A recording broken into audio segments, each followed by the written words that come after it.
Christmas की कहानी Bible में प्रभु यीशु मसीह के जन्म से संबंधित है। ये कहानी मुख्य रूप से मत्ती और लूका की पुस्तक में वर्णित है।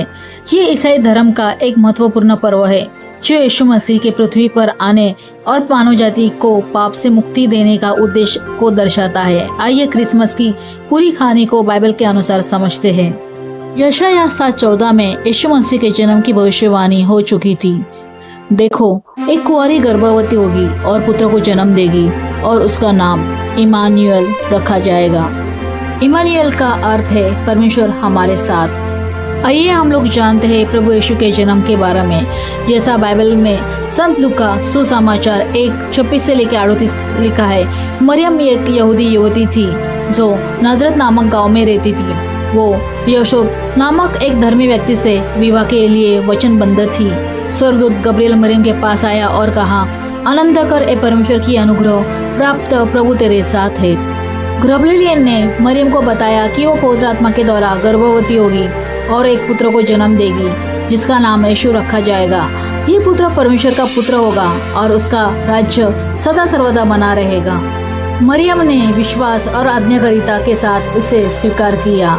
फिर आगे देखते हैं संत मत्ती का सुसमाचार 1:18 से लेकर 25 तक। जब यूसुफ का पता चला कि मरियम गर्भवती है तो वह चिंतित हुआ और चुपचाप विवाह तोड़ने के विचार करने लगा। लेकिन एक स्वर्गदूत ने स्वप्नों में यूसुफ से कहा, डर मत, मरियम को अपनी पत्नी के रूप में स्वीकार कर, क्योंकि जो गर्भ में है वो पवित्र आत्मा के द्वारा है और वो एक पुत्र को जन्म देगी और तू उसका नाम यीशु रखना, क्योंकि वो अपने लोगों को उनके पापों से बचाएगा। यूसुफ ने स्वर्गदूत की आज्ञा का पालन किया और मरियम को अपनी पत्नी के रूप में स्वीकार किया। ये जानते हैं किस तरह प्रभु यीशु का जन्म हुआ।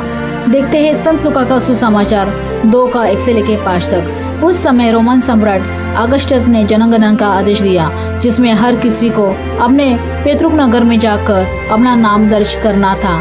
यूसुफ और गर्भवती मरियम ने नाजरत के बेतलहम की यात्रा की, क्योंकि यूसुफ दाऊद के वंशज थे और बेतलहम दाऊद का नगर था। फिर आगे देखते हैं संत लूका का सुसमाचार 2:6 का 7।